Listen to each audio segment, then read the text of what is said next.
Baik, Assalamualaikum warahmatullahi wabarakatuh. Waalaikumsalam warahmatullahi wabarakatuh. Terima kasih kepada anak-anak sekalian yang sudah hadir pada hari ini dalam kegiatan Konseling Kelompok.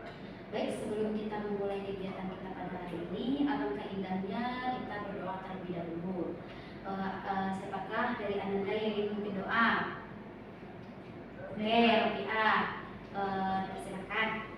Baik, sebelum kita melakukan kegiatan, alangkah lebih baiknya kita melakukan doa terlebih dahulu. Untuk doa mulai. Berdoa selesai. Oke. Baik, terima kasih sudah hadir. Sebelum kita memulai kegiatan kita pada hari ini, alangkah indahnya kita berkenalan.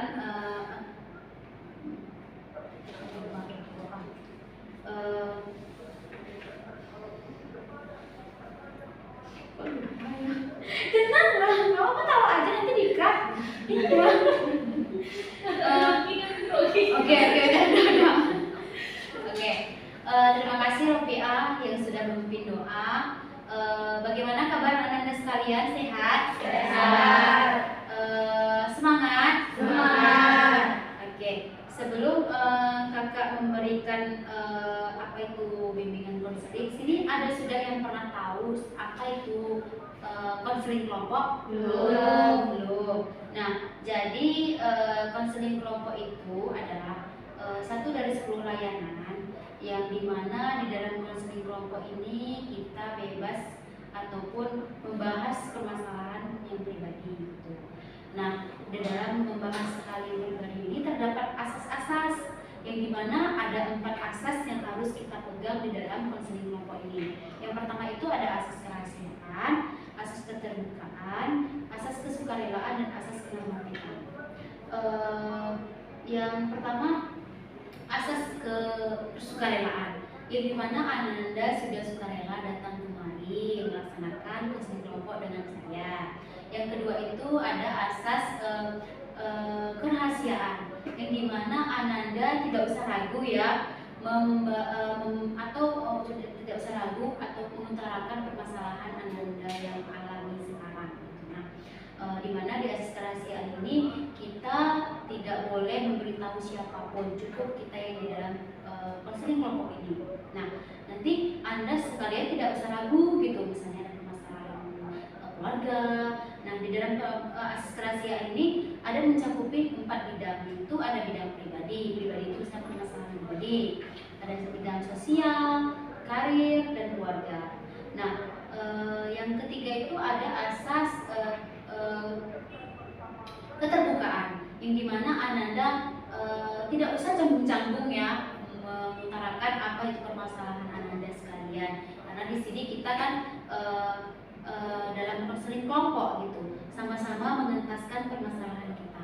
Yang keempat itu asas kenormatifan, yang dimana asas kenormatifan ini kita ketika kita ingin memberikan pendapat, terlebih dulu ajukan tangannya gitu kan, teman-teman yang lain juga bisa berpendapat gitu. Nah, di dalam konseling kelompok ini kita ada ikrar janji kerahasiaan. Jadi kita tidak ragu kan, tidak ragu dalam konseling ini kan, walaupun nanti setelah pelaksanaan konseling kelompok ini kita tetap memegang asas tersebut. Boleh kita mulai ikrar janji kerahasiaan? Boleh.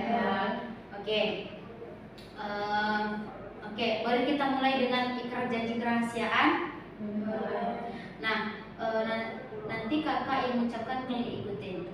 Oke, siap? Siap. Oke, ikrar janji kerahasiaan. Ikrar janji kerahasiaan. Kami berjanji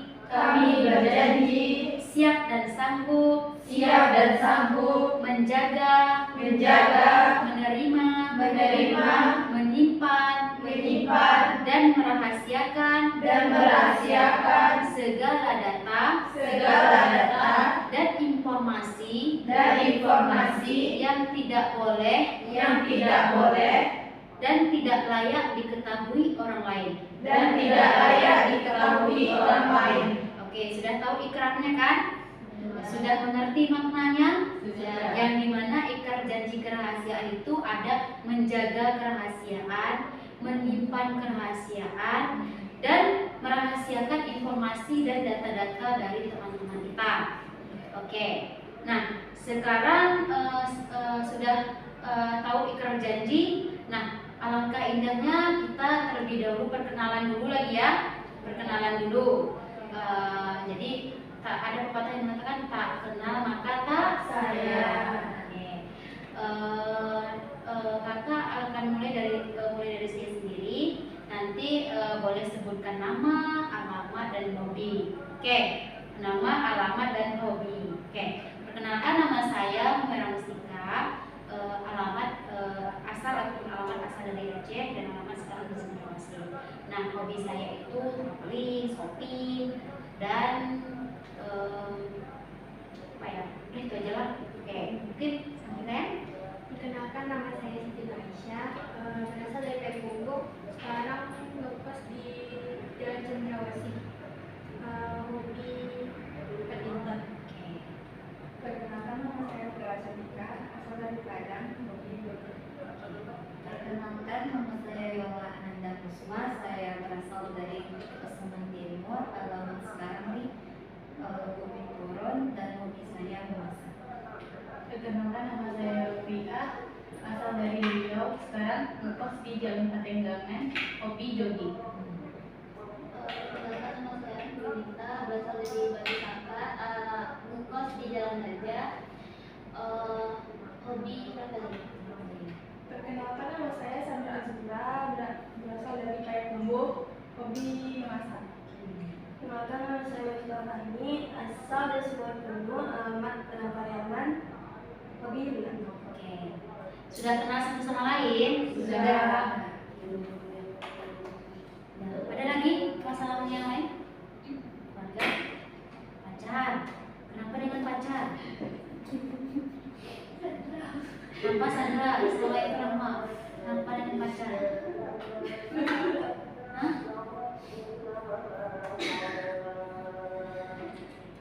Ada apa tuh? Lama dulu kenapa diputusin? Mana lebih sakit ketimbang pacar atau orang tua? Kenapa harus pacaran? Dan Al-Quran kan Allah melarang kita pacaran. Atau perlu zina? Iya enggak? Kenapa harus pacaran? Kalau kak ditanya pacaran apa pacaran? Apa? Pacaran? Kak juga pernah mengalami seperti kalian. Terbahas tentang percaya. Bahas ini. Apa gunanya sih pacaran itu?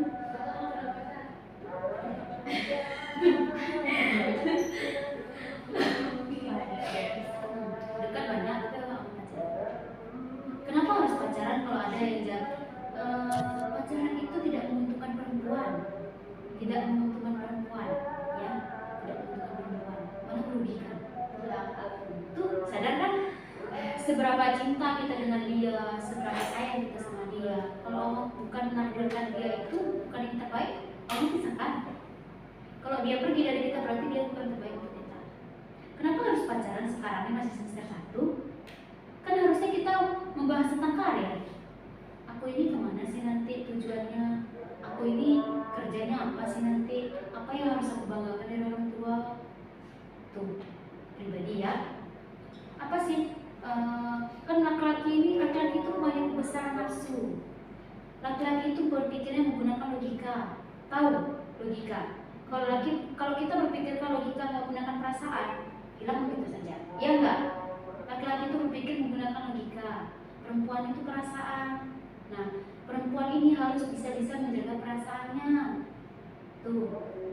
Kakak dulu pernah juga, bukan apa ya, dekat gitu segala macam gitu. Namanya perempuan, wajar suka, wajar. Tapi perempuan ini bisa memendam perasaannya selama 40 hari, 40 tahun. Kisah Siti, kisah Robi'atu Adawiyah, tahu misalnya. Robi'atu Adawiyah itu tidak pernah perempuan yang soleha, perempuan yang menjaga auranya, perempuan yang menjaga semua tertutup lah, istiqomah, tidak pernah pacaran. Kenapa harus kita pacaran? Apa keuntungannya pacaran? Nggak ada pacaran untungnya. Iya nggak? Ada nggak sih untungnya? Yang malah tuh yang laki-laki itu yang beruntung. Nah, selesai dari manis sepah dibuang, iya nggak? Habis manis sepah dibuang. Nah, itu adalah budaya pacaran. Mending kita sekarang nih fokus ke tugas kita, fokus ke pelajaran kita, cepat selesai, 3,5 tahun kerja. Nanti laki-laki yang datang, kita yang memilih laki-laki, bukan laki-laki yang memilih kita. Kalau udah kerja, iya nggak? Bukan berarti wanita tuh di atas segala-galanya, enggak. Kita wanita itu kan hebat, wanita tangguh loh. Apapun bisa kita lakukan. Tapi di sisi lain itu wanita perlu dengan kasih sayang, iya enggak? Perlu kasih sayang, perlu ya sekalian-kaliannya wanita perlu pelukan hangat kalau ketika udah pulang ke rumah, iya enggak? Mas pacaran tuh masih ini tuh hubungan muda-mudi itu yang masih. Jangan pula gara-gara pacaran tuh ada yang membundir ya. Jangan sempat kayak gitu, aku nggak mau dengan mahasiswa BK tuh nggak mau kayak gitu. Nggak mau kayak gitu. Ya. Oke. Ada lagi? Kenapa pacarnya selingkuh? Enggak. Oh, cuma pacaran aja. Enggak. Itu masih pacaran tuh nggak?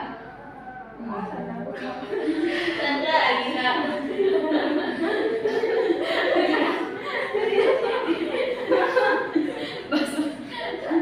Oke, Sandra kenapa kamu masalahnya?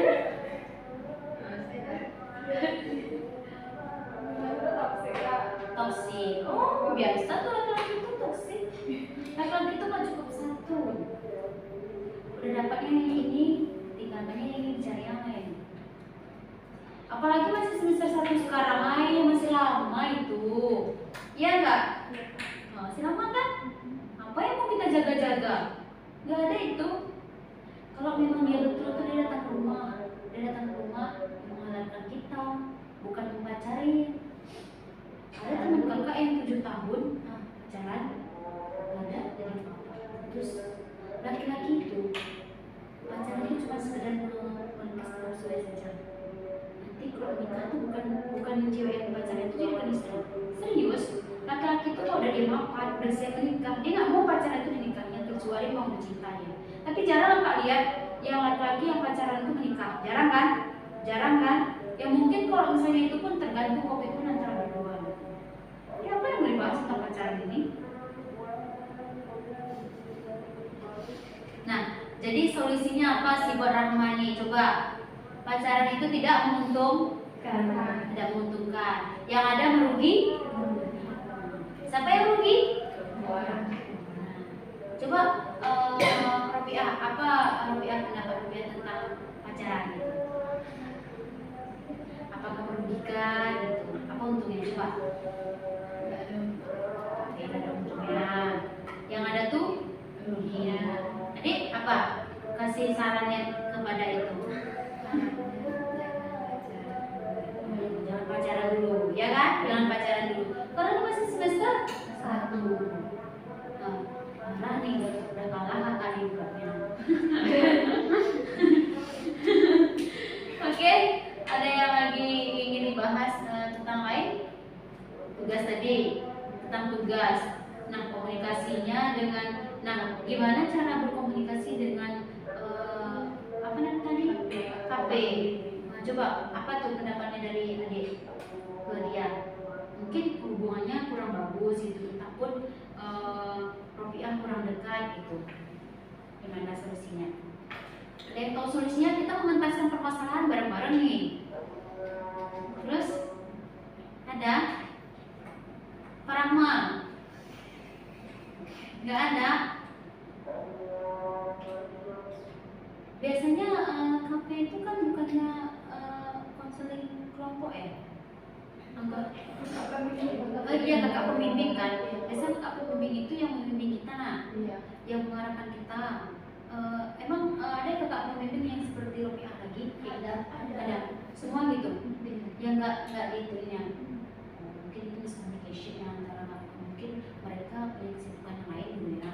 Kalau kakak pembimbing kelompoknya mungkin kakak pembimbing setiap minggu biar lurus, biar yang setelah putus tuh janganlah langsung ini itu galau. Ya wajar, namanya udah berapa tahun pacaran? Nggak tahunan. Tuh baru sebentar PDKT. Tuh Pacaran kan? tapi nggak ada status. Enggak, tapi udah bilang enggak? Iya bilang aja. Nggak apa-apa, nanti anak. Tapi mama Yola sama mama dia udah kenal juga. Oh, pada saling kenal gitu. Oh, gitu. Terus enggak putus. Dia waktu itu udah sama keluarganya udah berubah. Oh, Emang gak terus? oh itu siapa yang lagi? Dia juga. Ya, tuh. Itu ya. Kenapa putusnya? Dia bilang mau Fokus. bukan. Dia kan di UMH. Oh. Nah, dia mau katanya karena jurusan agama. Dia bilang pacarannya dosa gini-gini. Oh. Akhirnya tiba-tiba tobat gitu. Oh, berarti dia dapat hidayah. Oke, kita pegang di percakapan dia. Apakah boleh tapi kita perbaiki diri kita juga. Kita kan al-insan wa khata wa nisyan. Manusia ini nggak ada yang benar ya. Setiap manusia itu memiliki nggak ada yang sempurna gitu. Pasti ada kesalahan gitu. Nah, jadi dari cerita-cerita Anda sekalian ataupun permasalahan Anda sekalian, ada yang pacaran, ada yang orang tua, ada yang tugas-tugas gitu kan. Ini kakak simpulkannya. Jadi kalau menurut kakak, pacaran itu tidak baik. Di dalam Al-Quran sudah dijelaskan kan, kata Prabujina surah Nisa ayat 8. Apa keuntungan kita pacaran? Nah,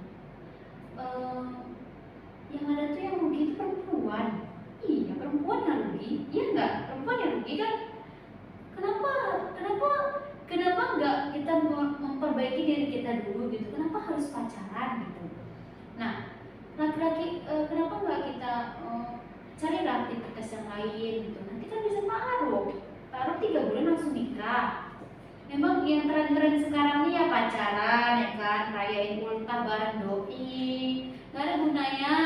Yang penting sekarang ini bagaimana kita beradaptasi dengan perkuliahan, bagaimana kita menyesuaikan karir kita, bagaimana kita mencapai tujuan kita gitu. Terus seperti itu, bukannya malah menghayati dia yang sudah pergi. Itulah ruginya. Oke, sudah tuntas nih ya. Permasalahan yang lain nanti ada konseling di timnya. Dari siapa tadi? Masalah karir ya. Nah, bagaimana karirnya, masalah karir apa nih? Bingungnya apa nih? Mau jadi apa setelah ini? Gitu. Nah, nanti ada fase di semester 3 atau semester 4 itu kita jenuhin dengan jurusan kita. Dulu atau semester 3 biasanya atau semester 4 ini mana banyak tugas-tugas kita jenuh. Apa sih gunanya ini? Apa sih tujuannya gitu. Nanti ada tuh suatu saat tuh kalian ada jenuh gitu dengan permasalahan perkuliahan, tugas-tugas. Nah, dari pribadi banyak lagi tentang pacaran yang putus segala macam tuh ada nanti jenuh masanya. Nah, kemana sih arah karir aku nih? Kemana sih tujuannya setelah ini? Gitu. Nah, ada yang tahu setelah perkuliahan mau kemana? Nggak tahu kan? Karena masih semester 1. Pembahasannya tuh udah di semester 4 dan 5. Tapi nggak apa-apa, karena Anda pengen tahu ya kan? Ya Rahma. Pacaran tuh nggak baik ya Rahma. Nah, jadi yang orang tua memang jurusan ini keinginan sendiri atau gimana? Ada yang keinginan diri sendiri? Enggak. Atau yang lulus BK ambil aja BK. Iya. Kemarin ngambil jurusan apa? Psikologi. Nanti PGSD. Lagi sama matematika. PGSD. Nggak ada yang keinginan BK. Tiba-tiba jebol di BK. Berarti BK ini pilihan yang ini ya, pilihan berikutnya gitu. Pilihan ketiga. Makasihnya BK ini. Sebenarnya BK itu asik loh kalau kita dalami ilmunya. Apalagi ilmu pendekatannya, teknik-tekniknya, konselingnya.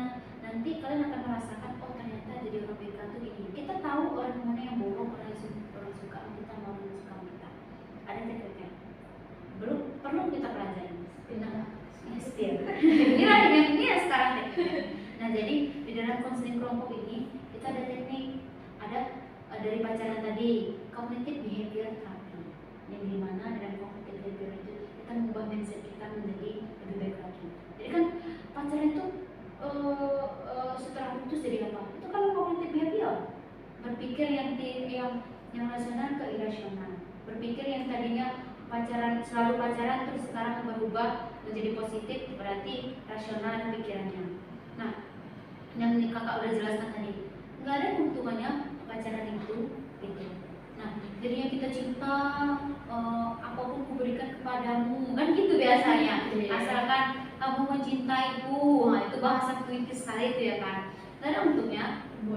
Buaya yang banyak yang kan buaya. Nggak ada untungnya.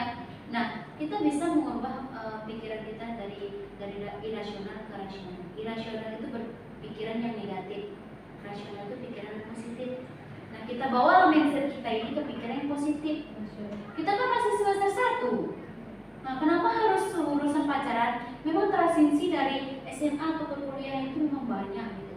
Cobaannya ataupun tahapannya banyak. Nggak tahu, nggak paham, berarti masih menyesuaikan di situ.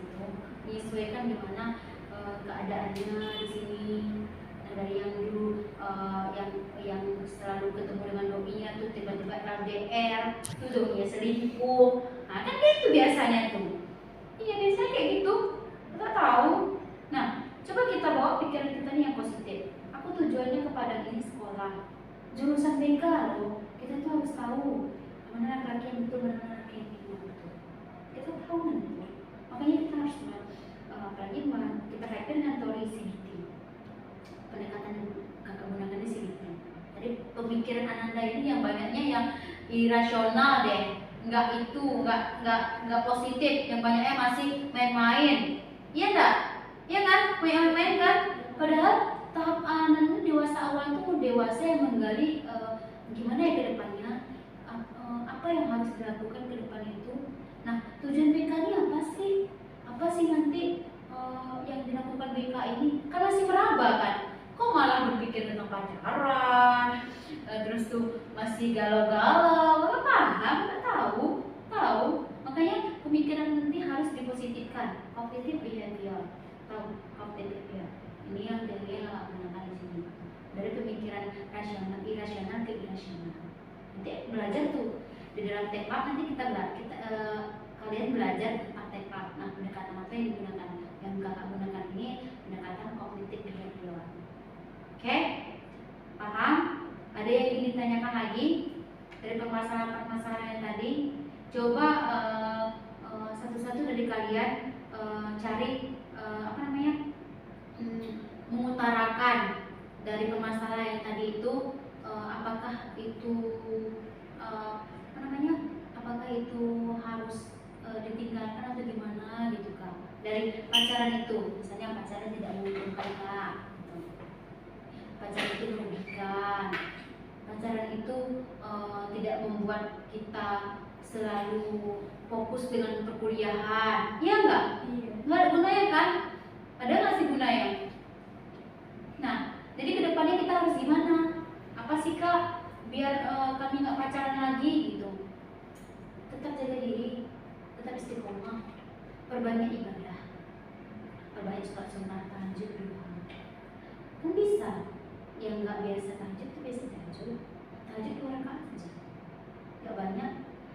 Salah satu mukman terbaik permasalahan pacaran, walaupun permasalahan apapun, terlebih lagi pacaran, berdalami ilmu agama. Kan kita nggak tahu nih, kita sholat pun sini sholatnya 5 waktu nggak nih? Nggak, pantas lah, bolong-bolong. Janganlah bolong-bolong lagi. Sholat aja kita tinggalkan. Doinya sholat nggak? Nggak. Nah itu sholat aja ditinggalkan, apalagi doi. Itu lagi parahnya.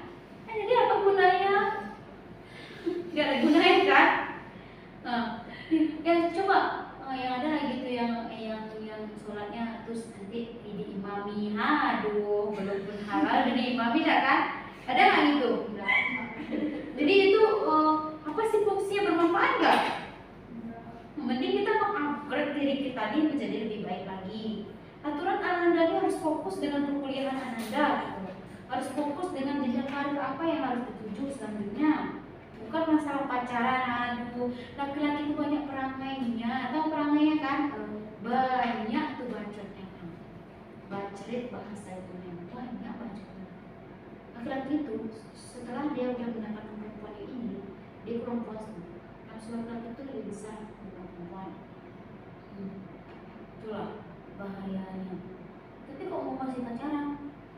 Apakah setelah dari sini masih tetap mau pacaran atau gimana nih? Tunggulah kak, nantilah kak tuh pikir-pikirlah dulu, ya kak? Iya kak? Mau putusin pacarnya nggak? Iya kak, nantilah. Tunggu datang hidayah. Aduh, kalau datang hidayah nggak datang hidayah. Ya gitu-gitu aja selalu. Sini orang tuanya sholat semua. Nanti anaknya kenapa sholat?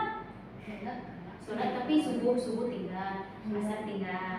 Cobalah dikondisikan. Kalau kita mau jenjang karir yang baik, ceramah juga masuk nih kan. Kalau kita mau ingin karir kita terbaik, sukses karir, sukses dunia dan akhirat, jangan tinggalkan tahajud, duha, sholat 5 waktu, baca Al-Quran. Itu yang paling tenang dalam kehidupan ini. Gak ada yang paling tenang itu kecuali mendekatkan diri kepada Allah. Bukannya kakak menjadi ustazah di sini, enggak menjadi ustazah dan muslimin, enggak.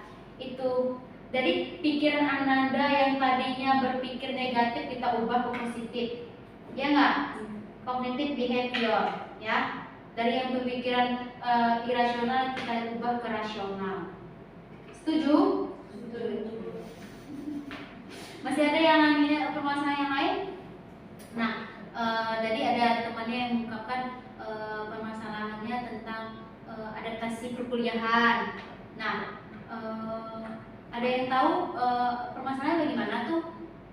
Susah beradaptasi dengan teman, terus tuh naik tugas dengan senior juga susah, terus tuh apalagi? Iya, nggak tahu. Jadi kalau nggak disapa duluan Tidak ada. Itu salah satunya. Orang introvert itu bukan introvert, tapi bisa menyesuaikan dengan orang yang sosial. Kita introvert, tapi introvertnya tuh jangan berpikir kita tuh nggak bisa nih, nggak mau lah. Coba berinteraksi dengan teman-teman, dengan tempat keramaian. Tapi tetap introvert itu memang tetap dia. Tapi kita bisa menyesuaikan di mana introvert itu. Gitu. Memang ada yang paling introvert itu tapi nggak keluar kamar dia. Memang ada, memang marah tuh ada. Tapi kita tetap menyesuaikan. Kakak introvert, pernah tes tipe? Kakak tes tipe introvert, intuitif introvert. Bagian belahan otak kanan. Jadi kakak tuh bisa menyesuaikan tempat yang ramai, tempat yang sepi. Kakak bisa introvert di mana kakak pas lagi diam di kamar, kakak introvert. Tapi kalau udah ketemu semua orang, kakak yang lebih ekstrovert dengan orang itu. Padahal introvert. Kakak tahu dia introvert, kemarin canggung masih ngomong, tapi sebenarnya dia ini gak introvert loh. Kalau udah kenal sama teman yang dekat, nah keluarlah aslinya ya kan. Nah itu biasanya orang introvert tuh. Ada lagi permasalahan yang lain yang ingin dibahas selain pacaran tadi? Aduh ya Allah. Ada lagi yang ingin dibahas? Nggak ada. Jadi dari konseling kelompok ini kita tahu permasalahan kita. Yang apa namanya tadi dek? Kita dia permasalahan tentang keluarga. Ini private banget deh. Kayaknya harus sama kakak deh permasalahannya. Tapi nggak apa-apa kita bahas di sini ya. Berarti Mita ya. Mita kasih sayang orang tua itu udah ada. Maksudnya berarti itulah jadi motivasi dari Mita untuk kedepannya itu harus tunjukkan ini loh Mama, Mama walaupun Mama nggak ada bisa Mita ini bisa hebat Mama, bisa karir kita bisa cita-cita kita bisa Mita tercapai gitu. Jangan lupa setiap sholat doa kalau itu. Kakak kalau masalah orang tua sedikit kan? Iya, serius. Karena ibu itu hidup tanpa ibu tuh kayak ibaratkan gak ada gitu namanya. Iya nggak deh? ayah kalau udah ada nggak ada ibu, dia bisa menikah lagi. Dia bisa menikah lagi. Walaupun secinta ya sama ibu kita, sesayangnya udah apa, dia bisa menikah lagi. Karena laki-laki itu butuh lagi itu apa namanya, butuh kasih sayang, dia butuh kebutuhan dia tuh nggak bisa sendiri. Laki-laki tuh nggak bisa sendiri gitu, nggak bisa dia laksanakan ini, apalagi masih anaknya masih udah besar gitu ya kan, makanya papa tuh minta nikah kan. Apalagi udah besar udah mandiri gitu tuh, yang kita nggak menerima tuh, apakah kita menerima ibu tiri kita? Enggak, belum menerima, udah dikenalin kan? Kemarin malam apa sih? Oh, kemarin malam itu saudara-saudara nggak tahu juga, kakak-kakak gitu Kalau kita nonton, nggak mau. Ibu itu orang mana? orang Nggak tahu juga, saudara gitu atau orang lain. gitu. Emang di acara itu kan gimana? Juga JJB gitu. Papa kerjanya apa? Rabot. Iya, papanya masih muda ya. Umuran Pada 61. 61. Karena di rumah tuh nggak ada yang ngurus atau gimana? Ada yang mau bisa, bapak tuh itu juga. Iya, emang psikologisnya, tapi itu butuh psikologisnya.